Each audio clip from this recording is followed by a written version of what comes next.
Isso aí. Então é uma forma de você ter imóvel sem ter imóvel. Você receber aluguéis sem precisar administrar imóvel, se preocupar com pintura, se preocupar se o inquilino tá Inquilino. estragando as coisas e tudo mais. Isso, um erro comum que as pessoas estavam fazendo é alocar a reserva de emergência no fundo imobiliário, né? Porque o fundo imobiliário, por ter uma volatilidade menor do que ações, parece, né, que não é um produto de renda variável, mas a gente tem visto aí nesse ano, principalmente, que ele vem variando bastante, né? Inclusive, ano passado, a rentabilidade dos fundos imobiliários foi maior do Ibovespa. Legal. E quando você vende uma cota e você tem lucro, tem uma incidência de 20% de imposto de renda nesse ganho de capital também. Isso, você pode. A carteira com fundo, o que é o ideal? Quando você está formando a sua carteira, né, montando a sua carteira, você tem um percentual de ações maior do que a de fundos imobiliários, né? Porque que a rentabilidade vai ser maior. Aí, conforme você vai chegando mais perto da sua independência financeira, da sua aposentadoria, o ideal é você ir aumentando o percentual de fundo imobiliário para você receber os dividendos, né, e auxiliar e auxiliar e auxiliar e auxiliar e auxiliar e auxiliar e auxiliar.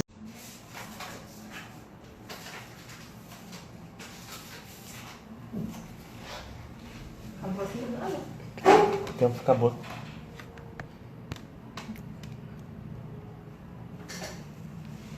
É 1 hora só.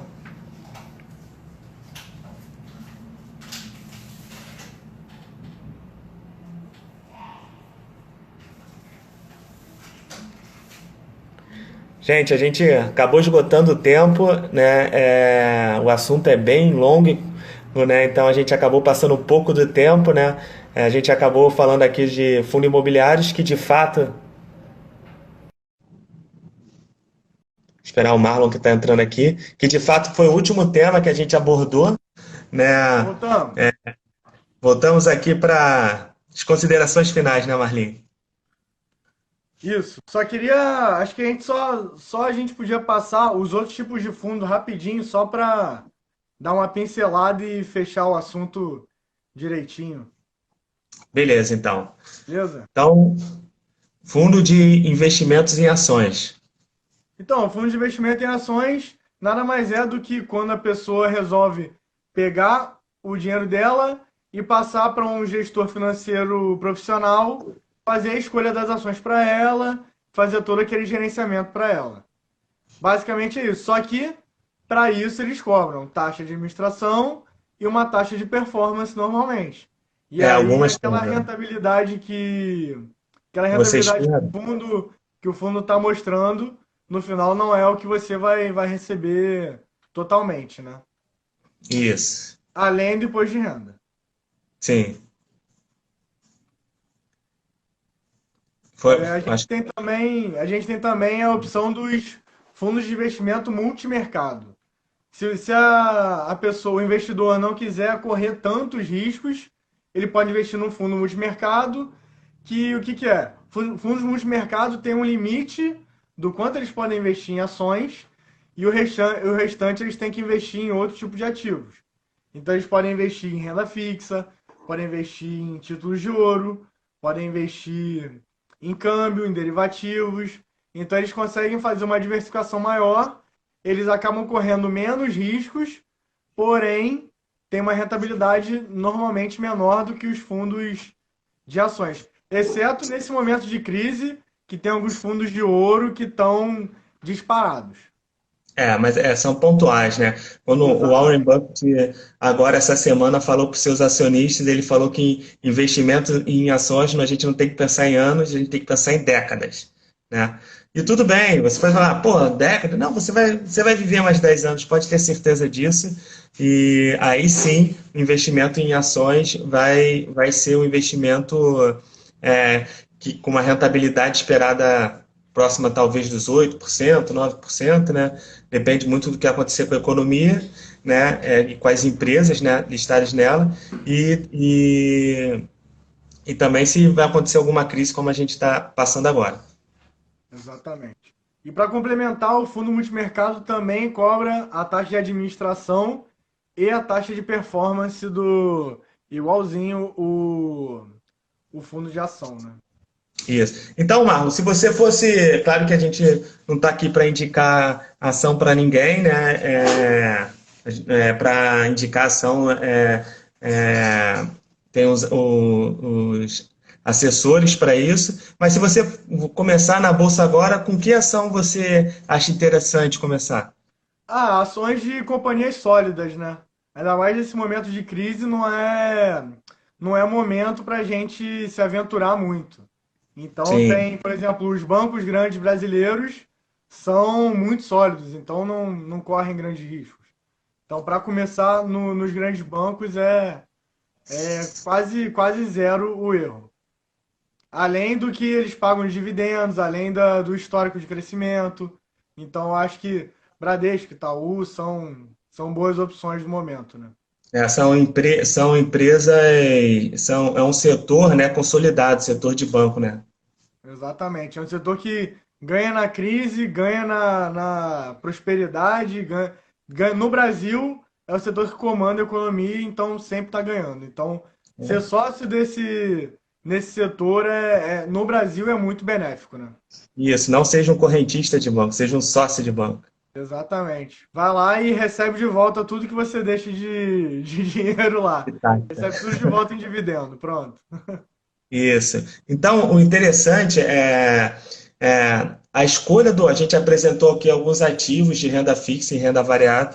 Cara, claro que cada um, a gente pode mergulhar muito mais. É tema para cada ativo desse é tema para uma live, né? Aliás, se vocês querem que a gente comente mais algum ativo, vocês podem comentar aí, dar uma sugestão aí que a gente pode voltar com uma live comentando de uma forma mais específica, né, de um ativo. No nosso e-book, que está no nosso link, a gente comenta de forma mais detalhada sobre cada um, tá? Então, você conhecendo os ativos, né, e a sua característica, você conhecendo a meta que você quer alcançar, você vai linkar os dois. Pô, qual é a meta que eu quero alcançar?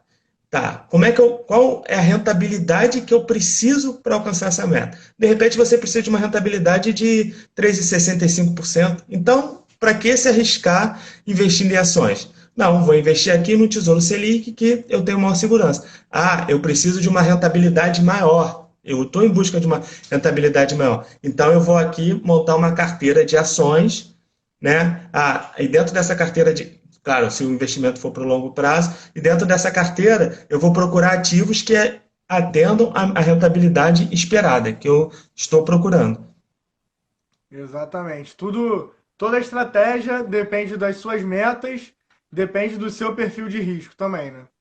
Isso, isso. E conforme o seu conhecimento aumenta, né, nos ativos, né, por isso que a gente comentou na nossa primeira live foi sobre os princípios da mentalidade que o investidor deve ter para ele poder suportar, né, a cada momento que a gente passa na nossa jornada de investimento, né, e com o conhecimento de cada ativo, você vai entender. Não, renda variável, beleza, pô, estou aqui na crise, né? Eu entendo como é que funciona, se eu não vender não vai acontecer nada, então é esperado, o Brasil já passou por várias outras crises, né? E a Bolsa voltou a subir, então é esperado que a Bolsa volte a subir, então eu fico tranquilo, meu pensamento é no longo prazo, então eu fico tranquilo porque eu tenho a mentalidade de investidor e eu tenho o conhecimento do ativo que eu estou investindo.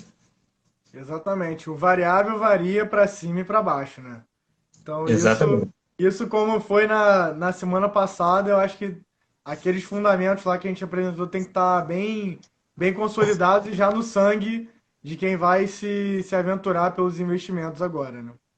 Isso, então a gente depois dessa live tá deixando lá no nosso link na bio do nosso Instagram o episódio número 1, da mentalidade, que já está lá, e a gente vai botar agora o episódio número 2, que é sobre conhecimento, onde a gente apresentou aqui o mercado financeiro e seus ativos, né? E no último episódio a gente vai montar uma estratégia, algumas estratégias de investimento. Então, se você quer começar a investir, quer ver como é que se monta uma estratégia de investimento, você está super convidado na próxima segunda-feira, né, aqui na live do Instagram, às 9 horas, e a gente vai conversar muito sobre isso. Exatamente. Se perdeu o episódio, o primeiro episódio, pode ir lá no YouTube, busca lá no YouTube Meta Planejamento Financeiro, que tá lá completinho a nossa live. E é só aproveitar, baixa o e-book e vai acompanhando o e-book e o vídeo, que aí tá a dupla perfeita, né? Isso. E se você tiver mais alguma dúvida, a gente está aqui à disposição, né? O método está à disposição de todo mundo. Pode mandar dúvida aí para a gente, que a gente vai ter o maior prazer em responder. Como eu falei, sejam questionadores, né? Entendam, como eu falei no início, entendam, não aceitem, porque a taxa Selic subiu, caiu, porque o câmbio está subindo. Sejam questionadores, né? Para você entender como é que funciona esse mercado. Exatamente. Tem que entender por que está acontecendo, né? O que está levando aquilo a acontecer. Ou, por exemplo, por que a tal ação está subindo? Por que tal ação está caindo? Por que tal título vale tanto? É importante a gente pesquisar e se aprofundar um pouquinho no que a gente quer mergulhar, né? Isso, quando você investe, você tem que saber, quando alguém perguntar, mas por que você está investindo nessa ação? É por isso, isso, isso, por esses motivos. Exatamente. Tá certo, Exatamente. Marlon? Beleza. Acho que é isso, né? A gente passou um pouquinho do horário aí, o conteúdo era bastante, era extenso, né? Mas o pessoal, uma galera continuar e a gente agradece aí a atenção de todos, né? A gente espera todo mundo aí no último episódio, aliás, convidem os amigos, porque vai ser um episódio muito bacana. A gente vai mostrar na prática como montar uma carteira de investimento. Então, todos estão convidados, né, para participar aí desse encontro e debater, conversar. A gente está aqui para aprender também. Isso aí, estamos aqui para somar e vamos juntos realizar nossos sonhos, né?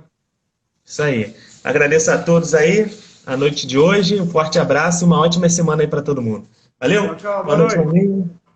Tchau, tchau.